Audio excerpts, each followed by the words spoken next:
오늘 우리에게 주시는 하나님의 말씀은 창세기 33장 1절부터 12절까지 말씀입니다. 구약성경 51면 창세기 33장 1절부터 12절까지 말씀입니다. 이 계시의 말씀을 제가 받들어 읽어드릴 때 살아계신 하나님의 음성을 들으실 수 있기를 바랍니다. 야곱이 눈을 들어보니 에서가 400명의 장정을 거느리고 오고 있는지라 그의 자식들을 나누어 레아와 라헬과 두 여종에게 맡기고 여종들과 그들의 자식들은 앞에 두고 레아와 그의 자식들은 다음에 두고 라헬과 요셉은 뒤에 두고 자기는 그들 앞에서 나아가되 몸을 7번 땅에 굽히며 그의 형 에서에게 가까이 가니 에서가 달려와서 그를 맞이하여 안고 목을 어금맞추어 그와 입맞추고 서로 우니라. 에서가 눈을 들어 여인들과 자식들을 보고 묻되 너와 함께한 이들은 누구냐? 야곱이 이르되 하나님이 주의 종에게 은혜로 주신 자식들이니이다. 그때의 여종들이 그의 자식들과 더불어 나와 절하고 레아도 그의 자식들과 더불어 나와 절하고 그 후에 요셉이 라헬과 더불어 나와 절하니 에서가 또 이르되 내가 만난 바 이 모든 때는 무슨 까닭이냐? 야곱이 이르되 내 주께 은혜를 입으려 함이니이다. 에서가 이르되 내 동생아 내게 있는 것이 족하니 네 소유는 내게 두라. 야곱이 이르되 그렇지 아니하니이다. 내가 형님의 눈앞에서 은혜를 입었사오면 청하건대 내 손에서 이 예물을 받으소서. 내가 형님의 얼굴을 배운즉 하나님의 얼굴을 본 것 같사오며 형님도 나를 기뻐하심이니이다. 하나님이 내게 은혜를 베푸셨고 내 소유도 족하오니 청하건대 내가 형님께 드리는 예물을 받으소서 하고 그에게 강권함에 받으니라. 에서가 이르되 우리가 떠나자 내가 너와 동행하리라. 아멘. 지난주에 우리는 하나님께 기도하는 것이 어렵지 않다라고 하는 사실을 함께 배웠습니다. 우린 정직하게 나가면 됩니다. 하나님 앞에 내가 필요한 것을 그냥 솔직하게 아뢰면 됩니다. 그것이 영적인 것이든 육적인 것이든 개인적인 것이든 혹은 다른 사람을 위한 것이든 우리는 언제든지 하나님 앞에 나아가 우리에게 구하여야 될 것을 얼마든지 구할 수 있습니다. 우리 예수님께서도 제자들에게 기도를 가르쳐 주실 때에 그 기도의 내용 속에 일용할 양식을 달라고 하는 기도가 있습니다. 이 일용할 양식이라고 하는 것 속에는 단순히 우리가 먹는 거에서만 그치는 것이 아니라 우리가 일상을 살아가는 데 필요한 모든 것들이 다 담겨 있습니다. 먹는 것에서부터 입는 것, 사는 것, 그리고 우리의 삶에 정말 이것이 꼭 있었으면 좋겠다라고 하는 모든 것들을 우리는 그 일용할 양식에 담아서 하나님께 달라고 하는 기도를 드릴 수가 있습니다. 그런데 주님이 이 기도를 가르쳐 주실 때에 다만 그 앞에 먼저 구하여야 될 것 3가지를 부탁을 하셨죠. 그것은 하나님의 나라를 구하는 일이고 하나님의 이름을 구하는 일이고 하나님의 뜻을 구하는 일입니다. 기왕이면 어떻게 기도해도 상관은 없지만 기도하는 과정 중에 하나님의 나라와 하나님의 뜻 그리고 하나님의 이름이 우리를 통해서 드러나기를 원하시는 것입니다. 우리는 지금 신년 예배로부터 시작해서 이제 오늘까지 야곱과 관련된 하나님의 스토리를 들여다 보았습니다. 특별히 새해를 맞이하면서 새로운 시작점에서 또 여러 가지 변수들이 많은 이 시대를 살아가면서 그 삶 속에서 하나님이 어떻게 도와주시는지, 또 우리는 그 하나님의 도우심 가운데 어떻게 하나님을 경배하고 어떻게 기도해야 되는지를 함께 살피며 여기까지 이르렀습니다. 이 야곱에 관한 이야기를 들여다볼 때마다 이제 우리에게 남는 의문이 있습니다. 실제로 과정 중에 누구 한 분이 저하고 같이 식사하면서 실제 그 얘기를 하더라고요. 왜 하필 야곱일까요? 그 질문 속에 이제 여러 가지 의미가 있습니다.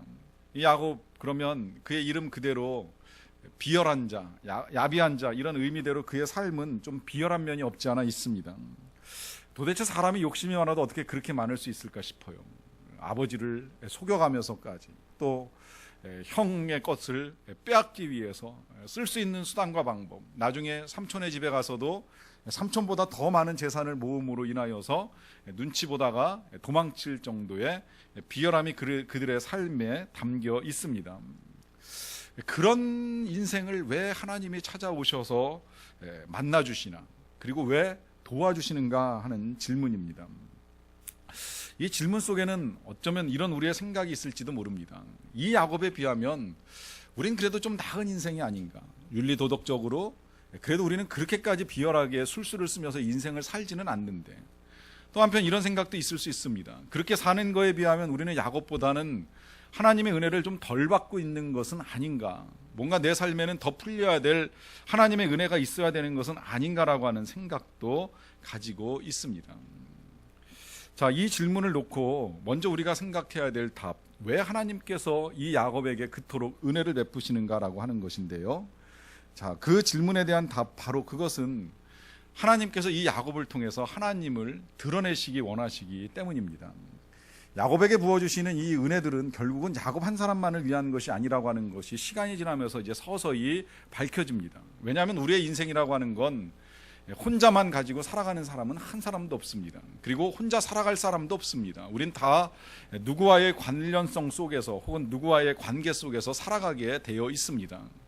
그리고 그 관계들 속에서 하나님이 원하시는 것은 하나님의 은혜가 하나님을 만난 사람들을 통해서 전달되는 것입니다.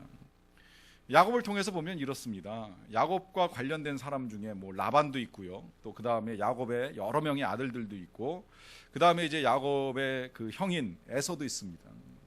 이 모든 사람들이 다 야곱을 통해서 하나님을 만나고 하나님을 알아야 됩니다.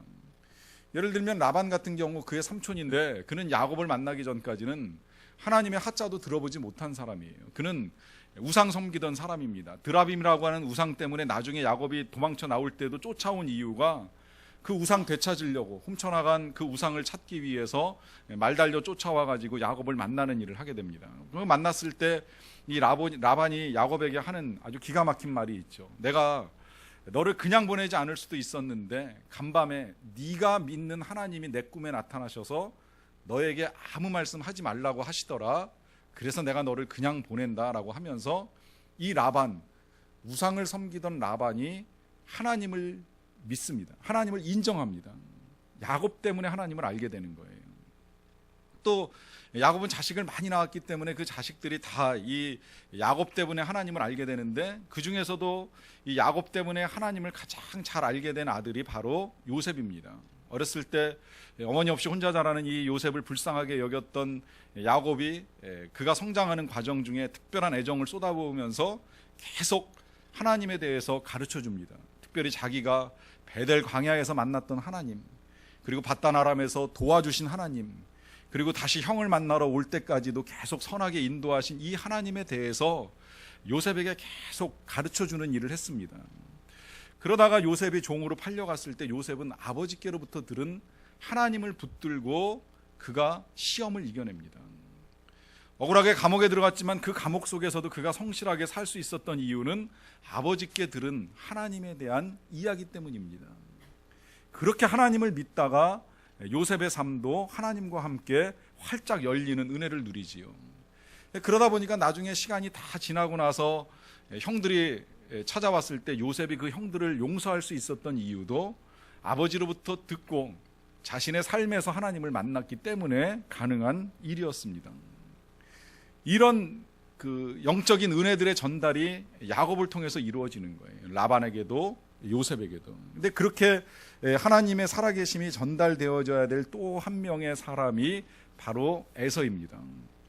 이 에서는 야곱하고 쌍둥이로 한 뱃속에서 태어났지요. 같이 태어났는데 이 형제가 아주 다릅니다. 정말 많이 다르죠. 여러 가지가 달라요. 성격도 다르고 인생을 대하는 태도도 다릅니다.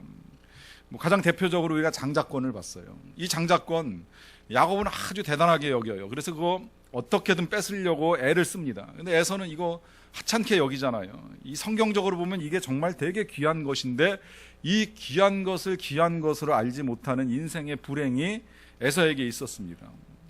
성경에서는 하나님을 믿는 것, 신앙을 가지는 것, 영적인 삶, 또 우리의 가정, 이런 것들을 아주 귀하게 여기는데 이걸 에서는 모르는 거예요. 그냥 눈에 보이는 것, 당장 필요한 것, 그런 현실에 시급한 것들만 붙들고 안주하는 삶을 살다 보니까 그의 삶은 계속 뒤틀리기 시작을 합니다.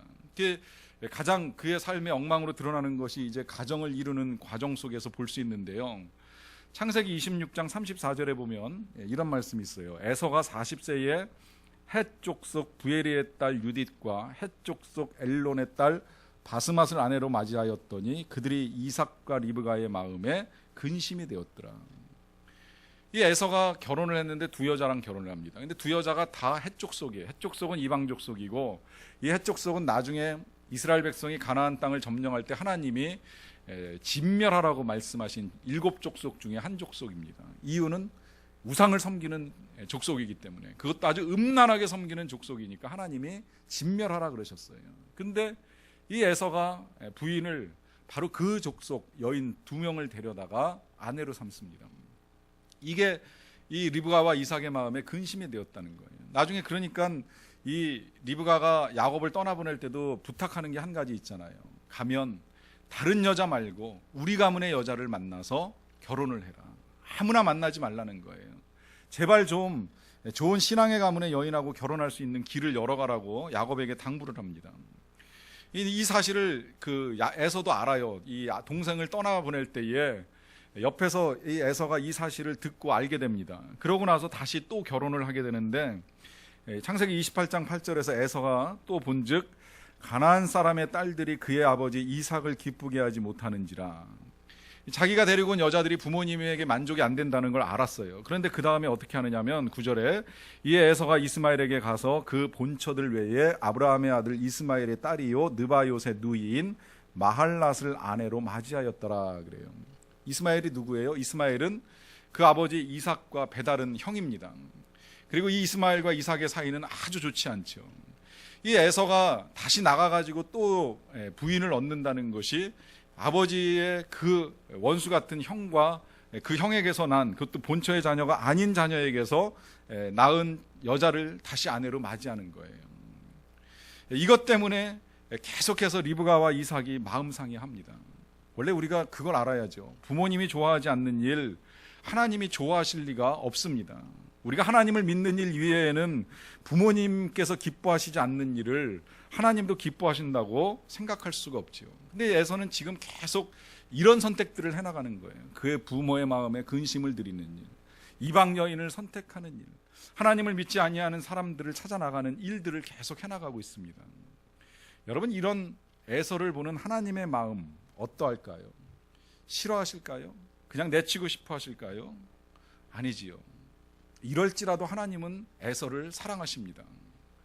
우리가 성경을 보면서나 혹은 신앙을 가지면서 주의해야 될 것이 그것이죠. 하나님은 하나님의 백성들만을 사랑하시는 것이 아니라는 것입니다. 한 뱃속에서 태어난 이 야곱과 에서, 하나님이 야곱만을 사랑하셨을까요? 절대 그렇지 않습니다. 하나님 에서도 사랑하십니다. 하나님이 이스라엘을 선택하셨다고 하지만 이스라엘만 사랑하셔서 선택하신 것인가요? 아니지요. 그 백성들을 통해서 세계 열방의 모든 백성들이 다 하나님을 믿기를 원하셨습니다. 그 중에서도 특히 이 에서에 대한 사랑은요, 야곱 묻지 않으셨어요. 그 증거 가운데 한 가지가 뭐냐면, 나중에 이스라엘 백성들이 총회를 구성할 때 이 이스라엘 백성들의 총회에 에돔 족속은 3대 후손이면 누구라도 다 들어올 수 있어요. 그 백성들 중에 할례만 받으면 얼마든지 이스라엘 백성이 될 수 있는 길을 열어주십니다. 그만큼 하나님이 사랑하시기 때문에 가능한 일이에요. 뿐만이 아니라 지금 하나님께서 이 야곱에게 있는 대로 쏟아부어 주시면서 은혜를 주시는 이유는 오직 한 가지, 이제는 그를 통해서 이 이방 여인을 찾아 나갔던 에서가 하나님께로 돌아오기를 원하시기 때문입니다. 그래서 먼저 하나님께서 야곱에게 투자하시는 거예요. 하나님께서 그 백성을 먼저 택하셔서 그에게 은혜를 베푸시는 건 전적으로 하나님의 투자입니다. 투자하셔서 너만 가지고 살아가는 것이 아니라 네가 받은 것들을 가지고 하나님의 이름을 드러내라고 하는 것을 말씀하십니다. 그래서 오늘 본문을 이렇게 읽어나가다 보면 이제 그 멀리 가서 하나님의 풍성한 은혜를 받고 돌아온 이 야곱이 형 에서를 만날 때 형 앞에서 하나님 이야기를 합니다. 한 2번 정도 이제 하나님의 이야기를 분명하게 해요. 첫 번째는 자기의 자녀들이 다 누구냐 이렇게 질문하니까 하나님께서 내게 주신 내 자녀들, 내 가족들이라고, 자기가 낳았지만 하나님이 주신 것들이라고 분명하게 밝히고 있습니다. 그 다음에 또 2번째는 이 재물을 나누어 가지고 형에게 줬을 때 형이 이것이 다 뭐냐고 질문을 하니까 하나님께서 내게 주신 재물들이라고 하면서 나눠 가지자고 하고 전달을 합니다. 야곱을 통해서 에서가 하나님께 대해서 듣는 거예요. 하나님께서 이 야곱의 삶 가운데 어떻게 역사하셨는지를 에서가 듣고 에서로 하여금 하나님에 대해서 눈뜰 수 있는 기회를 갖게 합니다. 여러분, 우리의 삶도 다르지 않습니다. 우리의 삶에도 하나님께서 베풀어 주신 은혜가 있습니다. 하나님께서 우리의 삶에 투자하신 것들이 있습니다. 물론 사람에 따라서는 이 하나님의 투자를 이해하는 데에 다소간의 차이가 있을 수 있어요. 어떤 사람은 늘 하나님께로부터 많이 받았다 생각하며 감사하는 사람이 있습니다. 근데 아직 좀 부족해서 하나님이 나에게 좀 더 투자해 주셨으면 하는 이런 소망을 가지고 나가시는 분들도 있을 수 있습니다.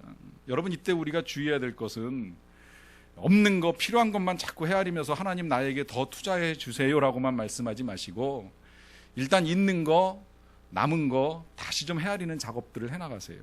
그러면 생각보다 많은 것이 하나님께서 나에게 투자하셨다라고 하는 사실을 우리가 알 수 있습니다. 정말 내가 하나님께로부터 받은 것, 투자받은 것이 없다고 생각하면 이거 하나만큼은 분명히 아셔야 됩니다. 여러분, 우리가 투자 그러면요, 한문으로 던질투 혹은 그다음에 재물자자 쓰는데 이 자는 자산으로라고 하는 것으로도 이해가 됩니다. 자, 우리의 삶에는 여러 가지 자산들이 있습니다. 기본적으로 재물도 자산이겠지만 우리의 지식과 능력도 역시 자산이 될 수 있습니다. 그 가운데 성경에서나 또 우리의 삶에 정말 가장 중요하게 생각하는 자산이 뭔가 생각을 해보세요. 그건 우리의 자녀들입니다. 하나님은 우리가 하나님의 기업이라고, 하나님의 자산이라고 말씀하시고, 우리가 키워나가는, 우리가 살아나가는 데 있어서도 우리는 우리의 자녀들을 놓고서 우리가 자산이다, 이거야말로 정말 최고의 자산이다, 부정할 사람이 없을 것이라고 여겨줍니다. 천만금의 돈보다도 내 자녀를 우리가 귀하게 여기니까요. 자, 이 자녀를 자산으로 간주했을 때 다른 누군가를 위하여 내 자산을 던져서, 내 자녀를 던져서 그것을 누군가를 위하여 쏟아부을 사람이 과연 어디 있겠습니까? 그런데 하나님은 우리를 위하여 그런 일을 하셨다는 거예요. 우리를 위하여 하나님의 아들 예수님을 던져주심으로 인하여서, 그 아들을 버리심으로 인하여서 우리는 구원을 받았고, 우리는 그 은혜로 말미암아 하나님의 백성이 될 수 있는 자격을 얻었습니다. 이것 하나만으로도 이미 하나님은 우리에게 엄청난 것을 투자하신 거예요.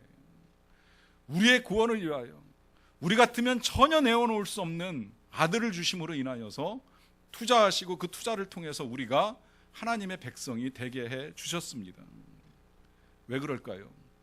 우리가 무엇 때문에 그런 은혜를 받을 만한 자격이 있었을까요? 그건 오늘 우리가 야곱을 통해서 보는 것처럼 하나님을 드러내라는 거예요. 하나님을 세상에 드러내며 살아가라고 하는 하나님의 투자였습니다. 자, 그렇다면 이제 우리가 어떻게 하나님을 드러낼 것인가? 오늘 우리 야곱을 통해서 하나님을 자랑하는 원리 몇 가지를 배우게 되는데요. 첫 번째 원리는 이것입니다. 하나님 자랑하기 위해서 해야 될 일, 만나야 됩니다. 사람을 만나야 돼요. 만나기는 만나는데 어떤 사람을 만나느냐? 만나기 싫은 사람을 만나야 됩니다. 이게 좀 힘든 거예요. 이게 야곱도 되게 고민이었습니다. 야곱의 고향으로 돌아오는 입장에서 생각해 보세요. 다 만나고 싶을 겁니다. 아버지도 만나고 싶고, 어머니도 만나고 싶고, 또 자기 집에서 자기를 섬겨주던 종들도 만나고 싶고, 이웃에 아는 사람이 있었다면 혹은 친구들이라도 있었다면 그 친구들 다 만나는 거 싫을 거 없지요. 성공해서 돌아오는데 빈손으로 갔다가 말 그대로 금이 환영하는 이 길에 만나기 싫은 사람 어디 있겠어요? 딱 한 사람 있죠. 누구예요? 에서입니다. 만나기 싫어요. 왜 싫어요? 싸우고 나갔으니까. 주먹질하진 않았지만 어쨌든 서로 불쾌하게 헤어졌고, 형이 자기를 위하여 복수의 칼을 갈고 있다는 거 알고 떠났습니다. 그게 너무 두렵고 힘들어가지고 그 만남, 힘들어서 기도하는 일까지 하잖아요. 여러분, 하나님을 자랑하고 하나님을 알리려면 이제 여기서부터 시작이 되는 거예요. 내가 만나기 싫은 사람을 만나야 돼요. 근데 우리가 신앙생활을 하다 보면 때때로 이제 그런 이 실수에 빠집니다. 만나고 싶은 사람만 만나요. 내가 좋아하는 사람만 만나요. 내가 사랑하는 사람만 만나요. 또 교회 안에서는 나를 인정하는 사람만 만날 수도 있고, 늘 만나는 친한 사람만 만날 수 있습니다. 여러분, 교회는요, 이 공동체 안에서만이라도 낯선 사람, 싫은 사람 다 품을 수 있고, 만날 수 있고, 말을 걸어줄 수 있어야 돼요. 거기서부터 사랑이 시작되는 거고 공동체가 회복되어 나가는 것입니다. 나도 하나님 자랑하고 싶은데, 나도 전도하고 싶은데 맨날 말하면서 정작 만남은 친한 사람들만 만나고 좋아하는 사람들만 만난다면 언제 어떻게 우리가 하나님을 자랑하고 드러내는 일을 할 수 있겠습니까? 이 만날 때요, 그 다음에 이 야곱이 하는 거 보면 만나서 이제 좋은 말로 시작을 합니다. 형을 만나자마자 하는 말이 이런 말이에요. 내가 형님의 얼굴을 배운 즉 하나님의 얼굴을 본 것 같습니다. 좀 우리가 생각할 때는 좀 아부 아닌가 하는 생각이 들 정도로 좀 과하게 이야기해요. 이런 표현 쉽지 않은 표현이잖아요. 누군가를 만나면서 당신 만나니까 정말 하나님 만나는 것 같습니다. 과하기는 하지만 때때로 우리가 하나님을 자랑하는 접촉점을 찾기 위해서 이런 일들이 필요할 때가 있습니다. 전도하는 일 제일 많이 하는 사람 중에 고구마 전도왕, 옛날에 이제 김기동 집사님이셨는데 아마 지금은 목사님 되신 걸로 알고 있는데, 그분이 그 전도를 가르칠 때 항상 접촉점으로 제일 먼저 이제 가르쳐 주는 게 이런 표현이에요. 누구를 만나든지 참 인상 좋으시네요. 어떤 사람을 만나도 참 인상 좋으시네요. 특히 아이를 데리고 있는 그 아기 엄마들을 만나면 제일 첫 마디에 하는 말이 아기가 참 이쁘게 생겼네요. 아이가 참 잘생겼네요. 그런데 간혹 잘생기지 않은 아이를 만날 때가 있다는 거예요. 솔직히 잘생기지 않은 아이, 부모가 봐도 객관적으로 잘생겼다고 인정할 수 없는 아이를 만나게 되면 그 부모님한테 이렇게 말한다 그러더라고요. 아이 피부가 참 곱네요. 그러면서 속으로는 그러신다는 거예요. 피부가 곱지 않은 아이도 있나? 사실 그렇잖아요. 아기 피부는 다 곱게 되어 있습니다. 그럼에도 불구하고 그런 말로 시작을 하는 건 접촉점을 찾는 거예요. 좋은 말로 마음을 열게 하고 그 뒤에 이어서 하나님을 자랑하기 위해서 이제 그렇게 대화가 시작이 된다는 겁니다. 여러분, 그런 식으로라도 우리는 만남을 가져야 되고 만남을 통해서 하나님을 드러낼 기회를 가져야 된다는 거예요. 이게 힘들면 해야 될 일이 있습니다. 그건 역시 기도입니다. 야곱도 이 일이 힘들다 보니까 오랫동안 기도를 한 거예요. 여러분, 야곱이 형 만나기 전에 어떻게 기도했을까요? 그냥 잠깐 하나님, 형 만나서 힘든 관계가 잘 해결되게 해주세요, 이러고 끝났을까요? 아니에요. 밤이 맞도록 기도하는 거예요. 그 증거가 이제 우리가 보진 않았지만 그 건너뛴 부분의 야복강 강가에서 하나님과 씨름하는 내용이 있잖아요. 그 씨름의 내용이 뭐예요? 하나님이 내게 축복하지 아니하시면 당신을 보낼 수 없습니다, 그러고 간절하게 밤이 맞도록 매달리는 거예요. 하나님의 응답이 나타날 때까지 계속 기도하는 겁니다. 너무 매달리다 보니까 하나님이 결국에는 허벅지를 치시고 빠져나가실 정도로 야곱은 간절하게 매달린 거예요. 도와달라고, 살려달라고, 제발 형의 마음을 좀 움직여달라고 계속 기도하는 겁니다. 이 기도 속에 하나님이 움직이시는 거예요. 그리고 하나님이 움직이셔서 에서의 마음을 바꿔놓으시는 거예요. 여러분, 생각해 보세요.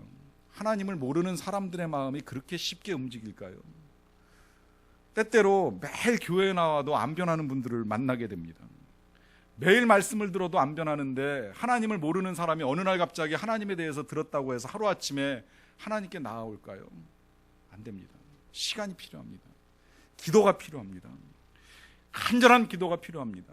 그 기도 속에서 하나님이 만져주시고 하나님이 고쳐주셔서 은혜 가운데 변화받고 달라지기를 간절히 기도하는 것이 필요합니다.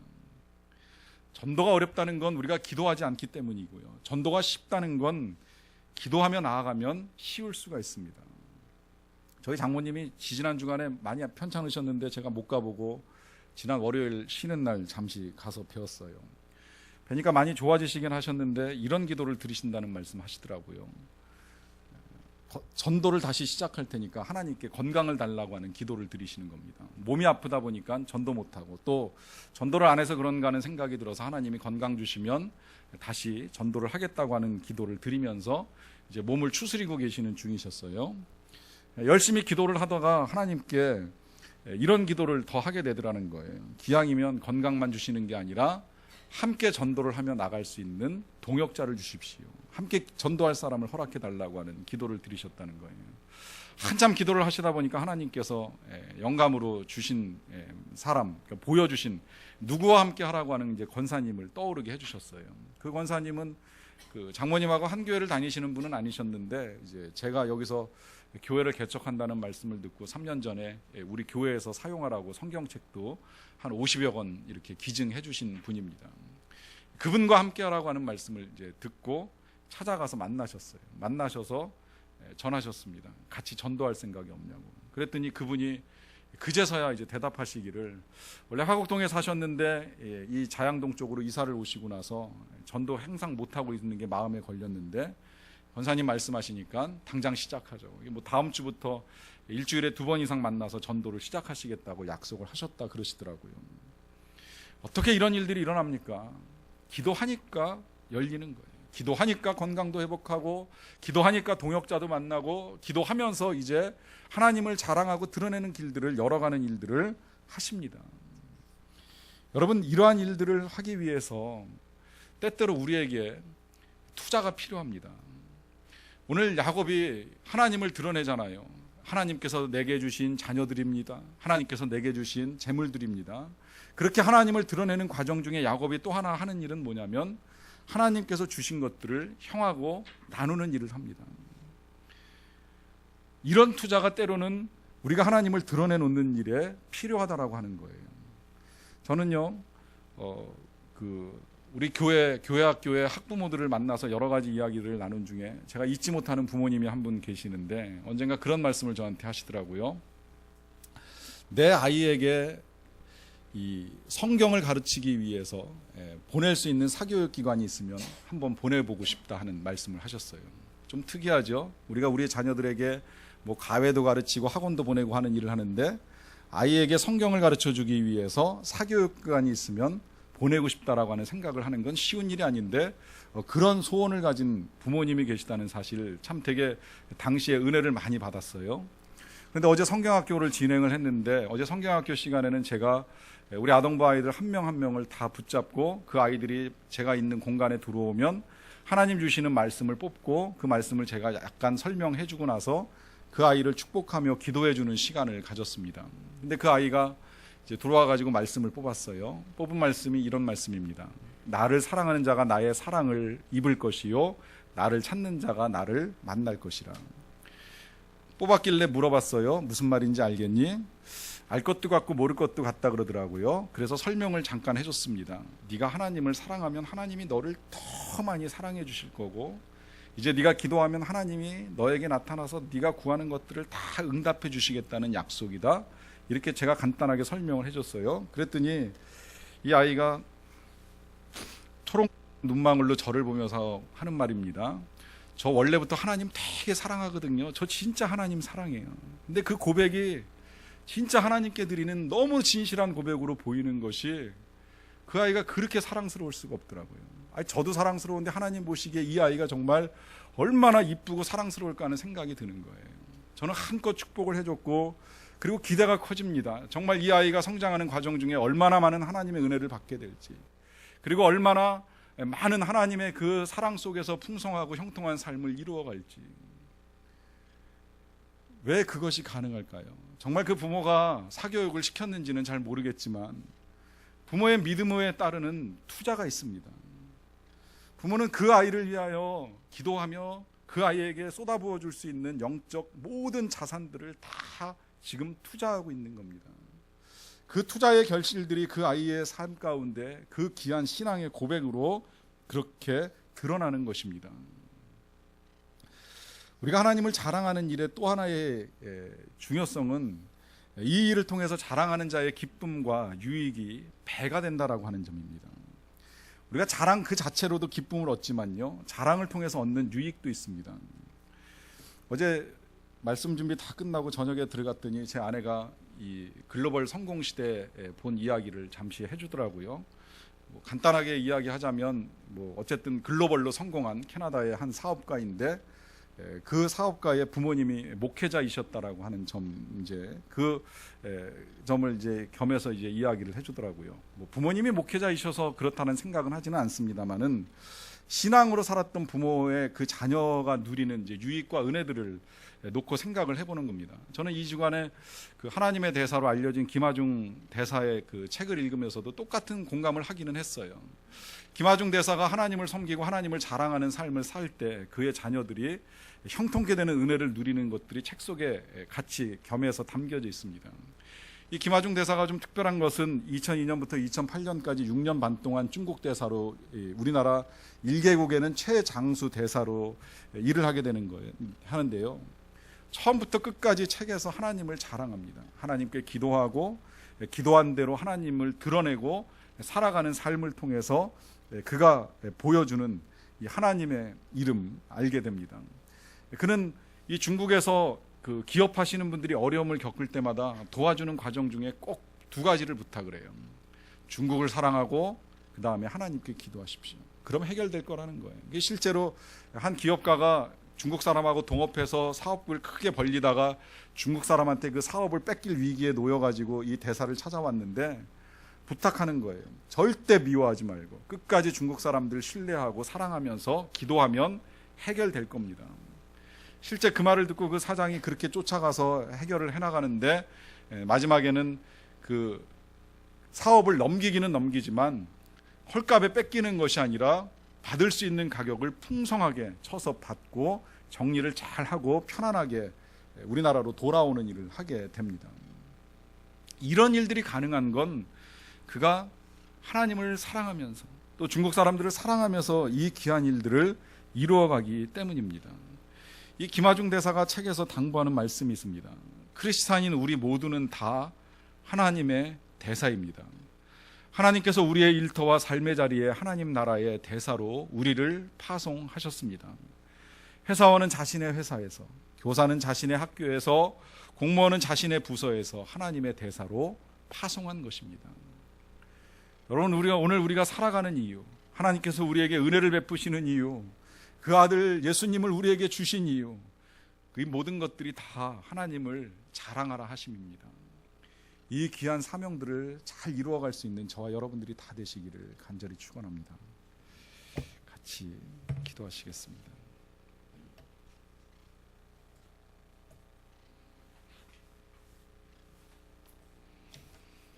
하나님께서 여러분들의 삶에 베푸신 은혜들을 다시 헤아려 보십시오.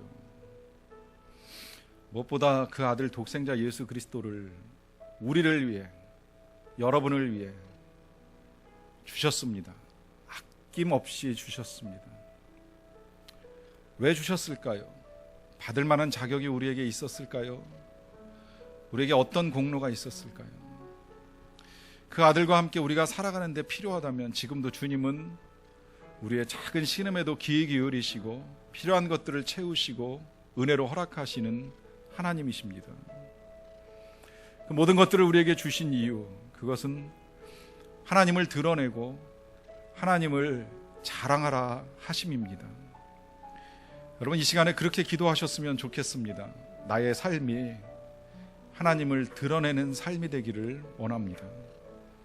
무엇보다 내 사랑하는 자녀들에게, 그리고 내 사랑하는 가족들에게, 그리고 더 나아가서는 내 이웃에게, 내가 만나는 사람들에게, 내 일터에서든지 그 어느 곳에서든지 내가 하나님의 대사, 하나님의 사람으로 살기를 원합니다. 우리 각자가 이런 고백을 가지고 하나님께 잠시 기도하도록 하겠습니다.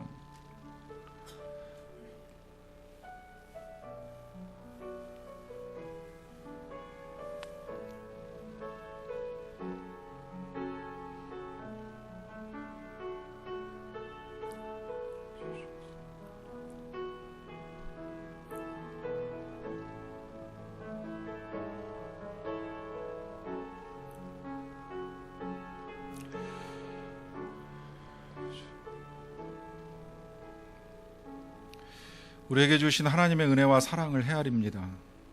아무 자격도 없고 공로도 없지만 전적으로 사랑하셔서 우리에게 독생자 예수 그리스도를 보내주시고 그로 인하여 구원받으며 하나님의 자녀가 되며 이 땅에서 하나님과 함께 또 천국의 소망을 가지고 살아가는 하나님의 백성들이 되게 하여 주셔서 진심으로 감사를 드리옵나이다. 또 이 땅을 살아가는 동안에 이만큼의 평안과 이만큼의 건강, 이만큼의 재물과 이만큼의 은혜를 베풀어 주시는 주님, 이 귀한 것들을 우리에게 허락하심은 우리로 하여금 하나님을 드러내고 하나님을 자랑하라 하심이오니 이제 이후로 우리의 삶이 주님 위하여, 주님 영광 위하여, 주님의 이름을 위하여 쓰임받는 삶이 되게 하여 주시옵소서. 가깝게는 우리의 자녀들로부터 시작해서 우리의 가족들, 우리의 이웃들, 그 누구라 할지라도 우리가 만나는 사람들에게 우리가 하나님을 전하며 하나님을 자랑하며 하나님의 이름을 높이며 살아갈 수 있는 주의 백성들이 되게 하여 주시옵소서. 예수님의 이름으로 기도하옵나이다. 아멘.